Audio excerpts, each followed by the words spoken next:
don't think we're bothering the bowlers at all. Chris is going to have a tough go at this, though. He's bowling one of the best in the state. Yes. And it's left-handed. Shot hasn't changed too much for him. Yeah, that ball hits a little bit harder. That's why he used it on his last game against Chad Nelson. He used it only on the left lane. And from the looks of it, I got a feeling he might use that ball in the right lane when he gets back up in the third frame. We had 68 bowlers today for the 34th annual Minnesota Masters here at AMF Earl Brown Lanes. Turn it. No, you.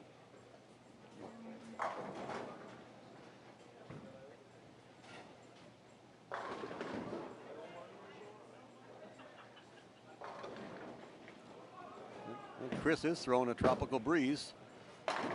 Oh, that was a bad break. Pretty good shot. He should just be going after one just to try to get the count. I missed that. He did leave a 4-9. Now, after all these games that have rolled on these conditions, that tropical breeze is one of the weaker balls Storm makes. Did he say he was going to start with that ball and maybe go to another one if it wasn't working? No, he was starting with his high road Pearl, but he was going to use his tropical breeze to see how it started here. And that was kind of a mistake, I think. He should have just got the one pin because he lost 2 pins in count right there. But he threw the ball well. He shouldn't. The shot was not too easy today. He had to be in a little bit, quite a bit towards the end of the day.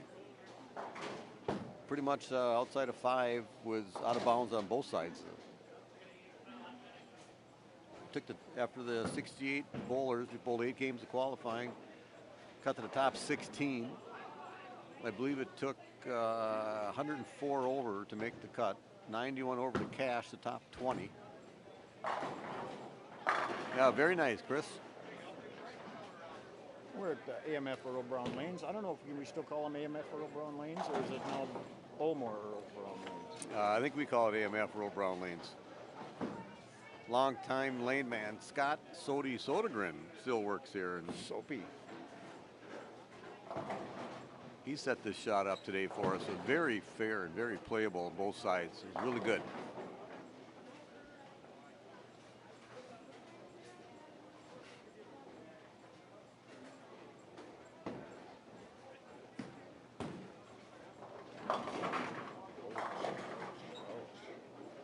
Now the first frame he used the other one, whichever it is, a all yellow one, left a half 7. One I need sunglasses for. Then he used one little stronger ball. I thought he was going to do that and hooked a little bit more.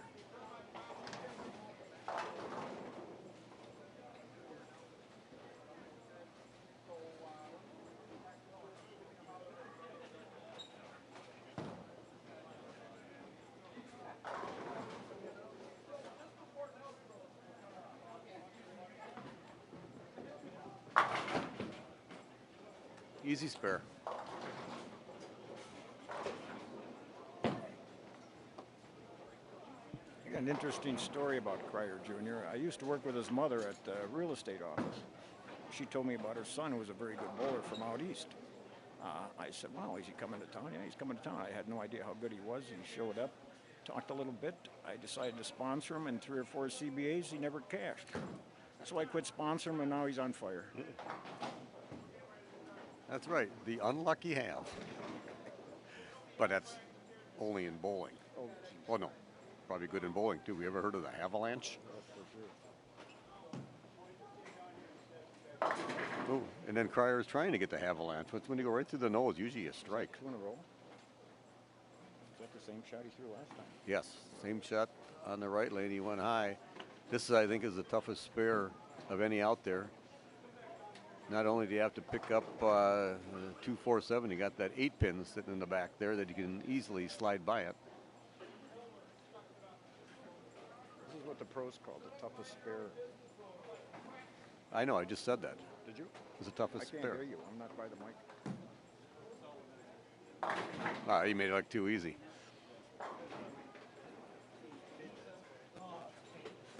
you want me to hear something, Tom, you got to talk to me, not the mic.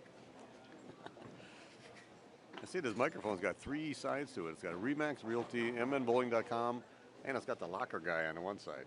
Can't see the locker guy. Well, I'll show you. Hold on, right here. There's the locker guy.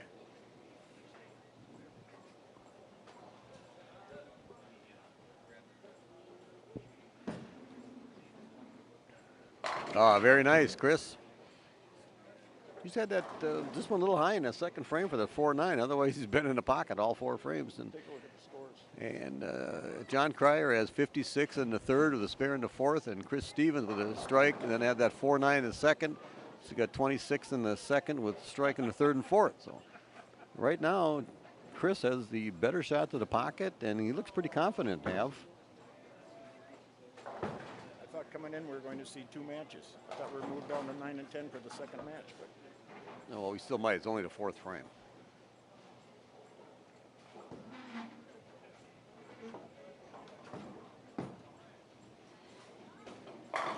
Very nice, Chris.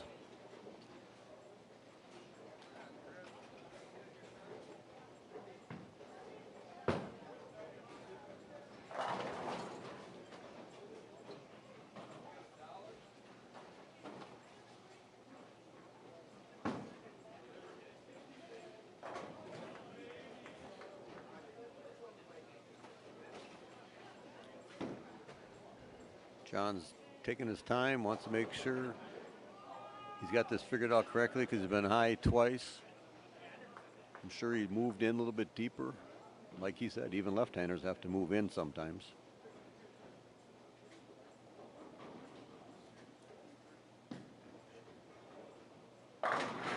good move.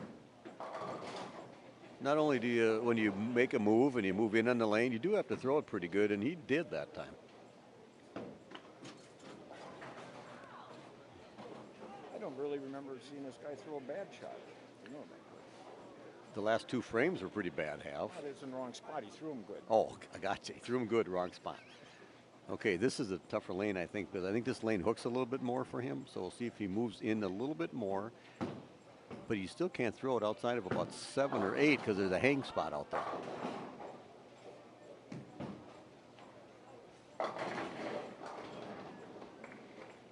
And he was guarding against throwing it too far left.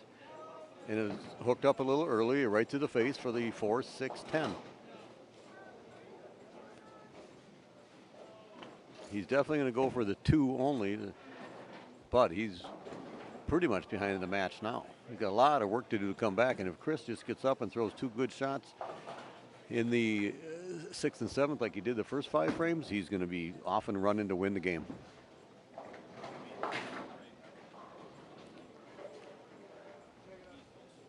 All right, that gives John 104 through 6 after that open frame. 20-pin lead for Chris right now. He can make it 30 after this strike.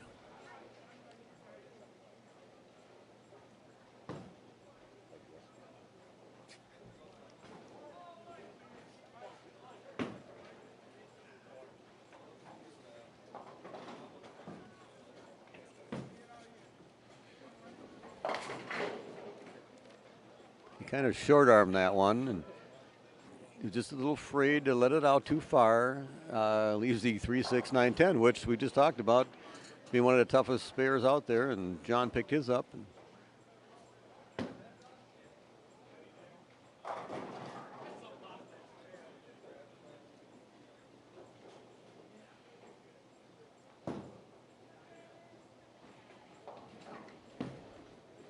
How's it look, Have? Oh, see, that's what can happen so easily on that spare.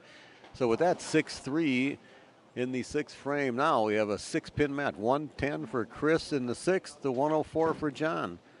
I still think Chris has a better shot at winning this. He is more lined up, but he is a little nervous, I think, being in this championship match for the first time against one of the better bowlers. And one of the better bowlers hasn't figured out the right lane yet. Or the left. I think he figured out the left.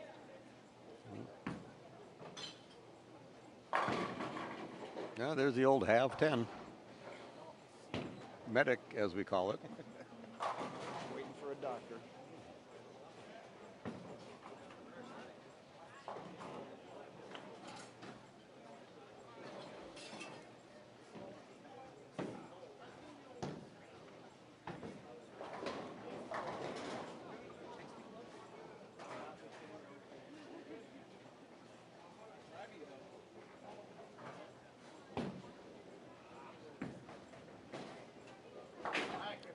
Easy spare. Chris doesn't even use a plastic ball for his 10 pins, just flattens out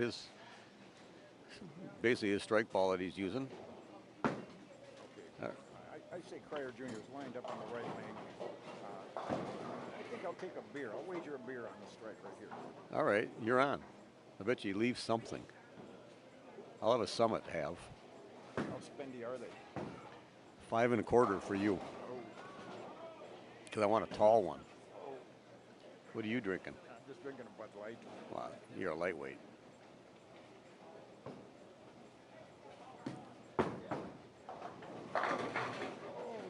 All right, Summit to the table, lane 16.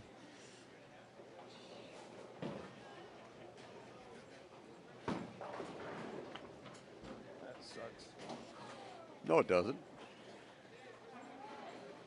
Should be an easy spare for John. He'll pick this up, but he's having trouble on the left lane.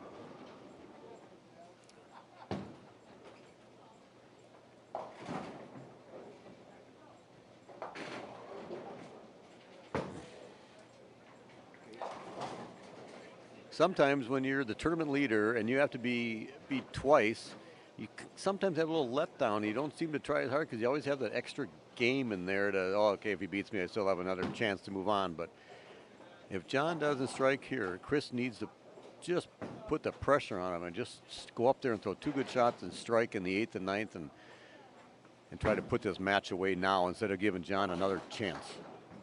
Big shot on the lane. He's not lined up on that lane, you're right.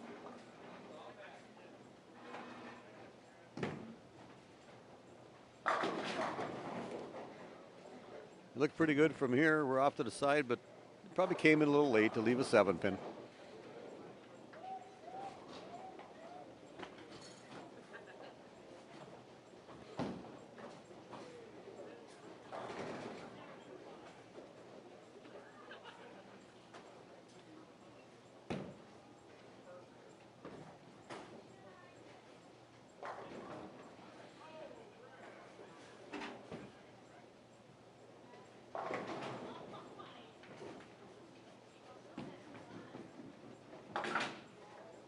Easy spare. Don't see him miss too many of those. I don't have my glasses on, Corby, but it looks like it's about a 7-pin match. Is that about right? Am I off? No, 13. Chris has, John has 123 in the 7th with spare up in the 8th, and Chris has 110 in the 6th, spare in the 7th. Could be a 7-pin match if Chris strikes right here, which I think he's going to throw the ball pretty good. I think he's relaxed a little now.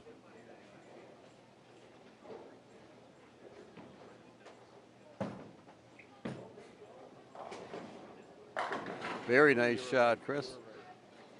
And if he gets a strike here in the 9th frame, puts a lot of pressure on John to come through. And Chris is maybe smelling victory here.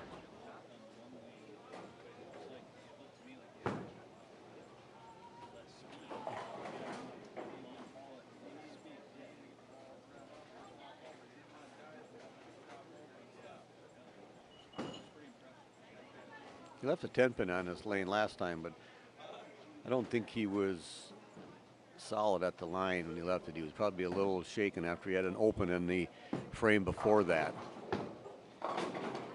It looks like he sent that one down the lane pretty quick. Not the easiest spare either. The 2-5-8, he could slide by this and miss the 8-pin, or he could chop the 2-8 off the 5. Lots of ways to miss it. And we could get a flood.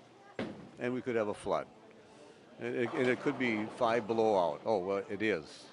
It was 44 degrees yesterday, and it's 5 below today. Nice spare. Good spare, good spare. This game still is wide open. Whoever can string a couple here is going to win this match.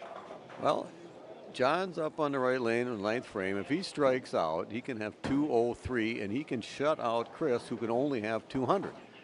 But if John does not strike on these next 3 shots, Chris can get up in the 10th frame to win the game.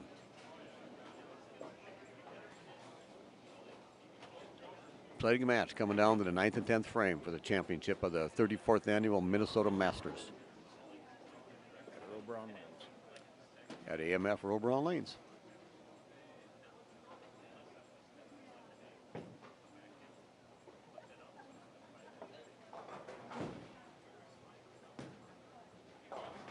Oh, he liked it. Oh, he wheeled that one too. Gave himself a lot more room. Yelled a little bit out there to make sure that the pins hurt him so they fell down. Must have worked. I don't ever do that, but do you do that, Half?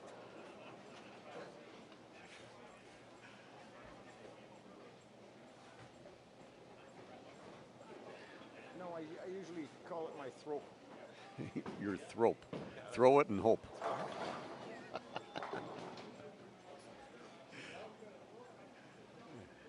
Yeah, I know. I bowl with you enough. You're always hoping. Hope somebody doesn't stick you.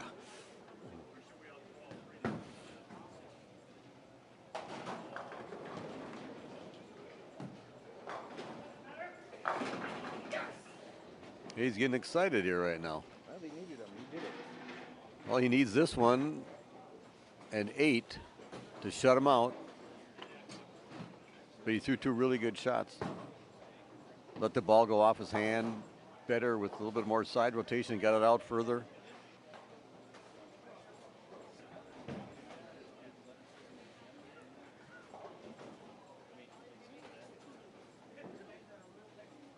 We might be watching another match, Half. I'm thinking about that. I'll have to find my beer. No, you have to find mine that you owe me for that bet we had. Borrow me 50. Lumpy, that was for you.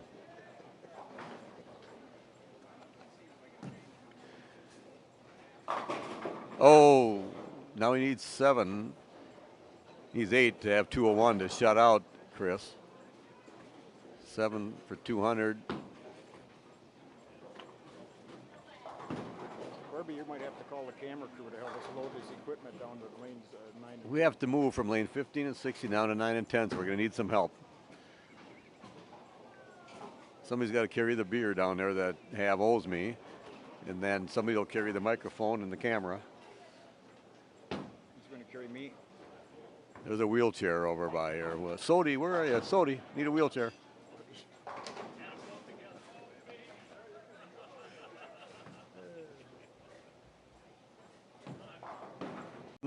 Bowl, no matter, even though he did lose the game. But the good thing for Chris is he's got another shot at him. And hopefully he learned a little bit in this game. He threw the ball pretty well. Made one mistake in the 6th frame. Well, you got to give Cryer Jr. a lot of credit. He was behind most of the match. He came on like the bowler he is and finished it off. Yes. He's got to do it again, though. Absolutely. He came Yeah, through he's and he finishing needed up the game. Chris got the first one in the 10th. Looks like he's using his high road here. He's going to try this one because we go to the next pair. There really aren't any shadow balls. So, and he did say he used a high road most of the day today, and he changed to that tropical breeze for this game. And if it didn't work, he was going to go back to the high road. So it gives him an opportunity to throw a couple extra shots with that ball, and we'll see what happens when we go down to lane 9 and 10.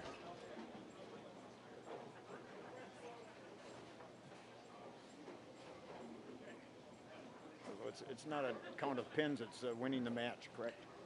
Correct. It's not a 2-game total pins match. It's just whoever wins the next match. So 199 to 203. We'll be back in a second on lanes 9, starting the 2nd game. Now this is the championship match. And John Cryer against Chris Stevens. John won the first game by 4, which doesn't really mean anything right now. Whoever wins is the Minnesota Masters champion.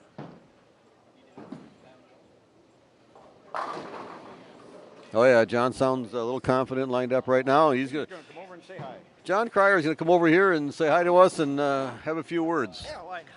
How you doing, John? I'm doing great. Got one more game here. You came through last game for that four-bagger. You had to have the 9th, 10th, and 11th to shut out Chris, and you threw him really well. Put a little pressure on Chris now, and with your experience, I think you're pretty lined up. Well, the big thing was I wanted to get on the other side of the pole from lane 12 down because I've had such a great look the closer that I've gotten towards the wall. And 15 and 16 was not a pair that I wanted to get to, and actually I made a really big jump there and tried to move in as quick as I could, and finally found the pocket and peered him off my hand and got a good result. Yes, but I thought happened in the 8th and 9th frame there. I thought you like circled the ball a little bit more to get the ball to finish a little harder because you left like I think you left a 6-pin and a 7-pin. Because I won a beer off a half on that 6-pin you left because we had a bet. I thought that was a good shot. It was a good shot, but he said you were going to strike, and I said you weren't, and I won a beer. So thanks, John. Right. That's why kind of towards the end of that last match, you see me kind of looking like I was trying to pry the ball off my hand a little bit more. And yes, Tom, you were correct. I did circle it a little bit too much, so I had to make sure I got up the back of it and control the change of direction on the back ends. Okay. But well, good luck in this game right here. thank you much, sir. And somebody's going to be one of you two, either you or Chris, are going to be the champion of the 34th annual Minnesota Masters. Good luck. Well, we're both going to bowl good. See what happens.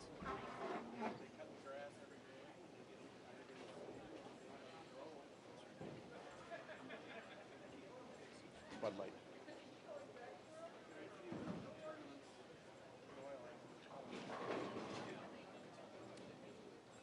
Looks like I'm getting somebody else to cover my beer. Somebody else is buying you beer for me, half. Okay, Chris won high on the first frame. And John mentioned that he wanted to be left of the pole here at Earl Brown, which is lanes 12, left of lane 12. And I think it hooks a little bit more for the right-handers. And Chris's first shot, whether he didn't throw it very well, I don't know. But it did go high. And that one went a little light, so he made an adjustment. We'll see what happens when he gets back up on lane 10. Like I said, John looks pretty confident right now. I heard him say something about he liked this side of the pole. You said that? I said that. Again, I can't hear you. Well, pay attention. Well, he's looking very confident. He likes this end of the pole. We're going to bring down a guest commentator, Sam Lanto, who's going to come down to see us, who ended up 4th today. I believe he lost to Chad Nelson in the semi-final match. And Sam won the Minneapolis Masters a couple months ago. That was at Lakeville, Brunswick Zone. So, Sam, what do you think? Both match up pretty good to the condition. So it's who can ever execute the best. They both have got equipment in their hands that are reading the lanes very, very well. So it's a matter of execution. Right now, John is in his zone, and history says that when he gets in his zone, it's very, very tough because he can execute and repeat shots. Yes, and he, like you said, he's very confident right now, too. So what Chris needs to do right here, though, is go up and go strike to put some pressure back on John. Chris is in a very comfortable zone for himself. He likes to play that inside line, and he bowled against him in many, many years at Textonka. He does very well there. When the shot moves in, he excels. So I look for him to rebound here and put some, answer back on John. That's a good shot. Oh, see, that's the deadly. Kind of the 10 half 10, the half 10 as we call it, because Tom Havlis is doing the taping. The half 10. Well, see, the problem is the 6 almost got the 10. Where if Tab would have thrown it, the 6 would have just died in the 10. But if Sam would have thrown it, I would have got a Brooklyn.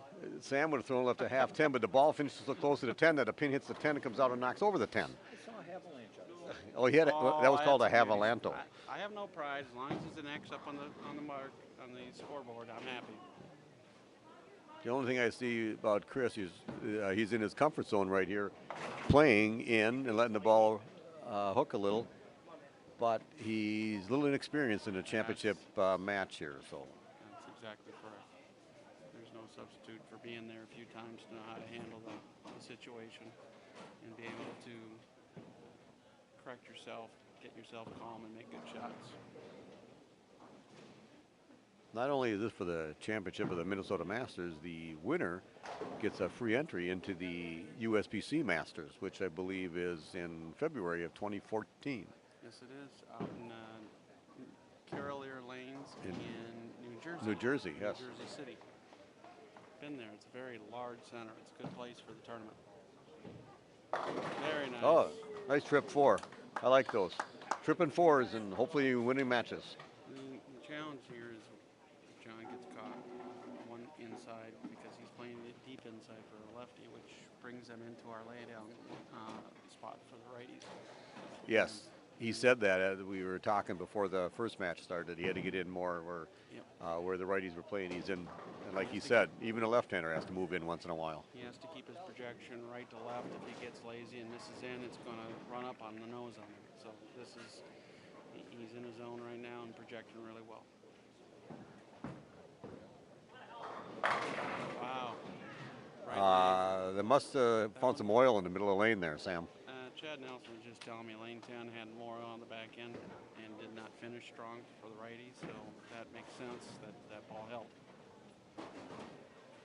Down here on the low end of the house compared to the high end of the house, the low end had tighter back ends and actually tighter heads, so we ended up playing further right than other parts of the house. There is a little bit more forgiveness. This lines up well for John.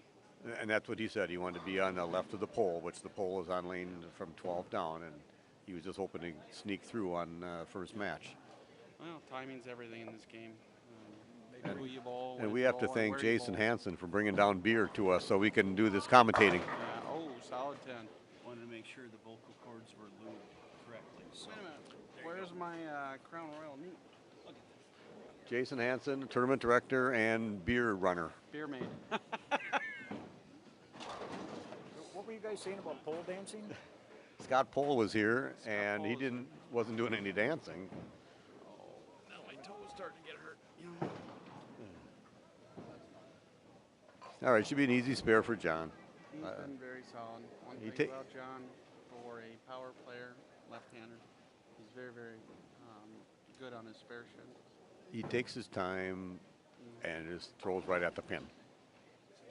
Speed and direction. That's all he worries about. He never gets out of focus. He's always focused on every shot, no matter where it is. I have a lot of respect for him. I do a too. player that is emotional when he plays. He seems to always gather himself and make good shots when he needs to. Yes, he does. He's won 18 CBA titles and has won this He's Minnesota on- Masters a couple times, so he has proven himself.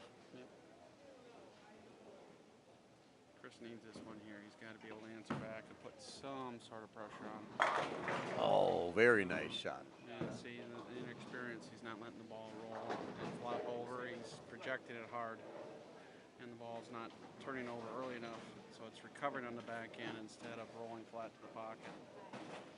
Well, that's more than I would have thought. I just thought that he got tapped. No. Angle of the ball. Looking at the scoreboard right now, John Cryer 109 in the fourth with a spare in the fifth, and if Chris Looking at picks Dutch. this up, he's got 80 in the fourth with a spare in the fifth. Be down 29 pins in the fifth frame is a lot to make up. That last one, he was a little in, a little speedy.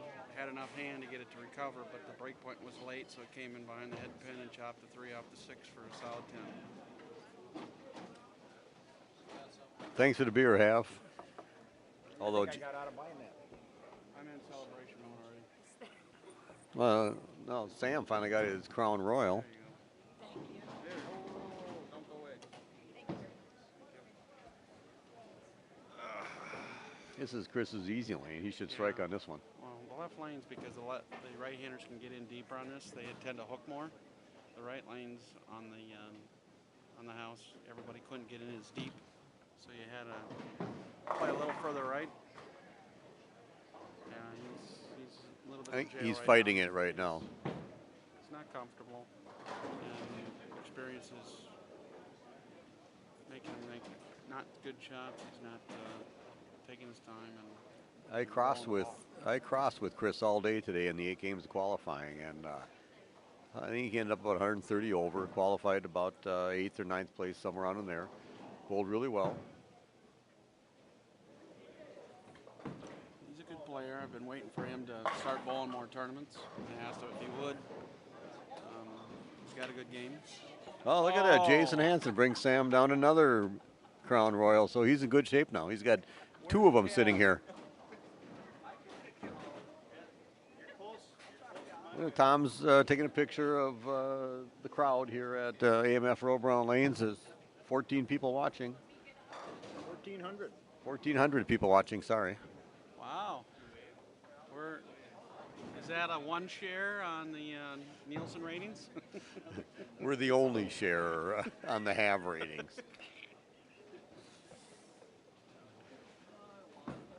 Oh, he switched balls. You notice that? No, he's been using that one, Sam. He was On the last game he was. the using last that. game he was going back and forth. When So- the match against Chad Nelson in the semifinal match, he was going back and forth.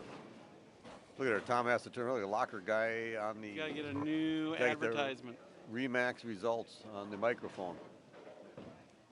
Tom Alish, who owns mnbowling.com website and also is a realtor for the Bowlers Realtor for Remax Results. There you go, Tom. And you got that company called Locker Up? The company's called The Locker Guy. Hey, The Locker Guy, changing the world one locker at a time. EMC, your virtualization and data company. Okay, this match is getting a little out of hand. little out of hand. John's just Yeah, cruising right now.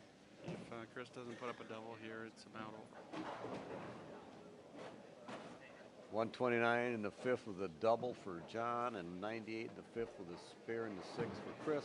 He definitely has to have strikes in these next 2 frames, but any kind of pressure back on John.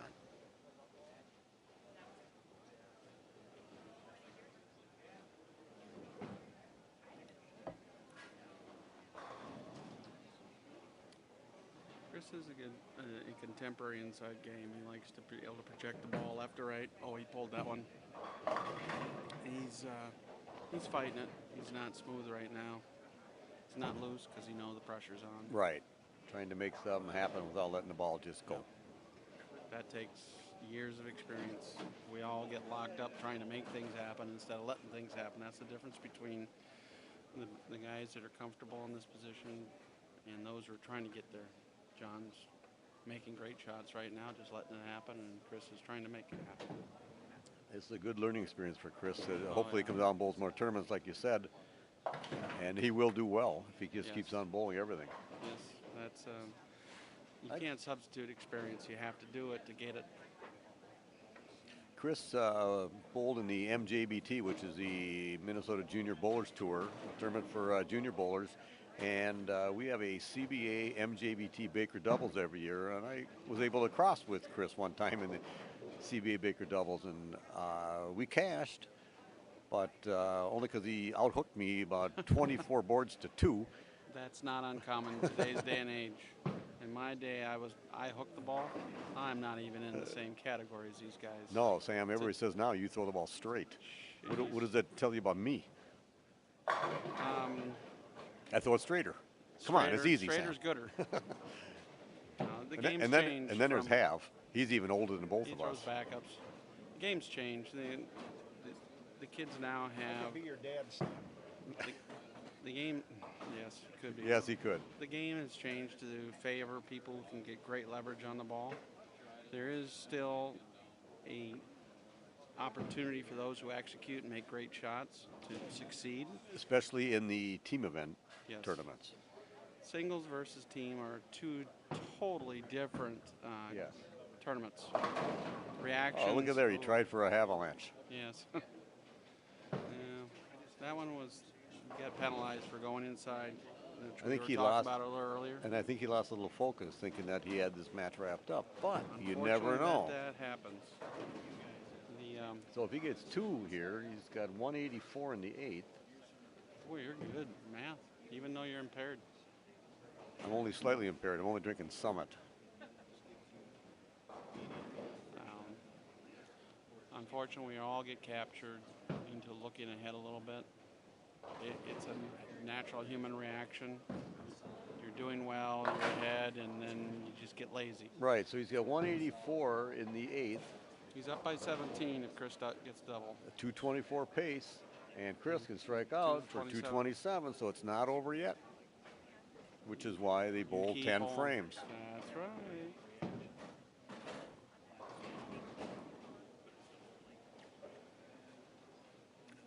who can make, if you 10 frames, you make 80% good shots, and you stay clean in the other good ones, the other ones, you're in the game.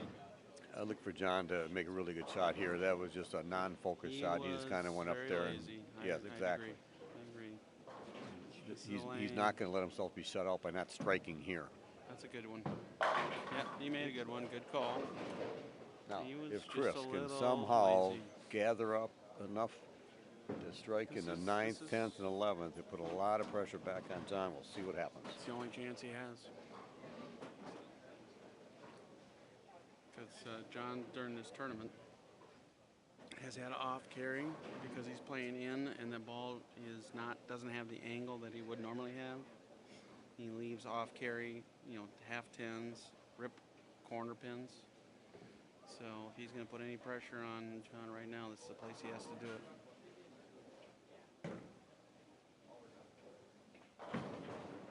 That's pretty close. Very nice. Very nice shot, yes. Very nice shot. And he's rising to the occasion. That's a good sign for a person that's going to try to elevate his game to be more competitive in other tournaments.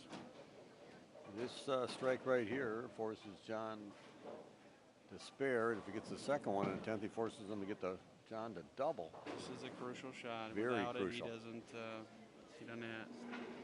This one, if he gets this one, it makes John have a fill in the 10th. Without it, the tournament's basically over.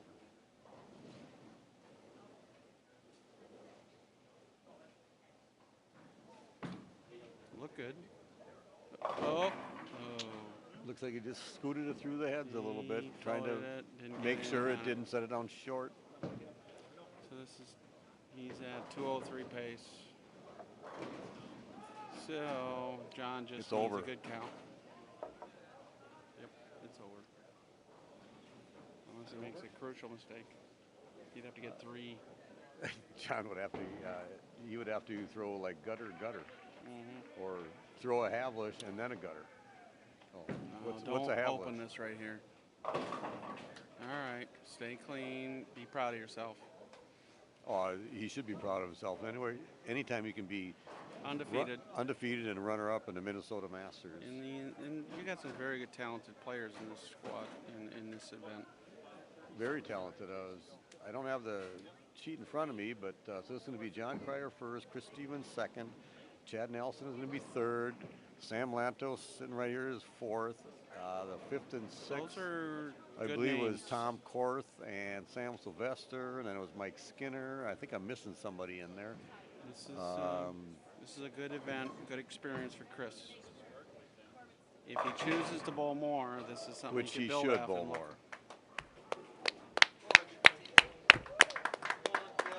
Nice bowling, Chris. You No, need John just got to finish out the 10th frame. Hopefully he does it in a victory lap, but quick. So we had Sam Lanto here, a guest commentating in the championship match. State's ever seen, I might add. Yes. Sam's in lots of halls of fame. Yeah, well, Minneapolis, you're St. very Paul, kind. You're very kind. Minnesota. I'm not in Oh, he's St. not Paul. in the St. Paul. I'm a west of the river kind of guy. So he's in Minneapolis, Minnesota State, and the CBA Hall of Fame. And of those, the CBA Hall of Fame is the only one that just goes by your ability only, not just a Point vote. system. Points. It goes by points, more than a point system. Yeah. So we're going to be back in a little bit here. John finishes out the 10th frame, presenting the award plaques, and we're going to have Jason Hansen come down with us, who is the tournament director. And so we're at AMF Robron Lanes. We just finished the 34th annual Minnesota Masters Tournament. We're here to present the awards to the champion and runner-up, and I have with me Jason Hansen, who is the tournament director, and he's got the runner-up plaque, and we're going to present that to Chris Stevens. And first of all, though, I want to talk to Jason. We had a very good turnout today. You did a really good job of running the tournament. Is there anything you'd like to add to this? I just would like to say I'm really happy with 68 entries. That was fantastic. Everything ran smooth. Thanks to the center for having us here and hosting us today. Thanks to everybody that showed up and bowled. Again, 68 entries is fantastic. And congratulations, John Cryer Jr. champion, Chris Stevens runner-up. You know, the host of the top 16 was a whole lot of who's who in the bowling in Minnesota. Always fun to see and a great tournament to run. All right. Thanks, Jason. You did a very good job. Thank And you. right now we're going to bring up Chris Stevens to present him his runner-up plaque. Chris, you bowled very well today. I bowled with you in qualifying, like I mentioned, and John had to beat you twice, and you lost to one of the best bowlers that this state has. So you performed very well. I'm not sure what you can add to that, but I hope to see you out bowling some more. Yeah, I will definitely come out and give it a run. You know, today was a great experience. Wish I could have taken it down, but you know, second place is not too bad. Second place is very good. It's I think it's right next to first, Right. so that's pretty good. So whatever. Jason has a plaque for you. Congratulations, Chris. Thank you. Great bowling Thank today you. all day long. You did great. Okay. Appreciate it. All right, thanks, Chris. I do know- Good tournament. I do know Thanks. that John happened to win the CBA Masters Right. qualifier a couple weeks back, not taking the spot. So just for those watching to be aware, Chris does have that opportunity for the $450 entry, paid entry into the Masters. Also the $250 that the Minnesota State USBC Oh, yes. graciously donated to us for travel expenses. Okay. All right. Yeah, Good luck definitely. in the Masters. Hey, thank you. Okay. Thanks, Chris. guys. Great Great bowling tournament. All right. Well, now we're going to bring up John Cryer, if we can get him down from up in the back over there, because we have to present him with his championship plaque.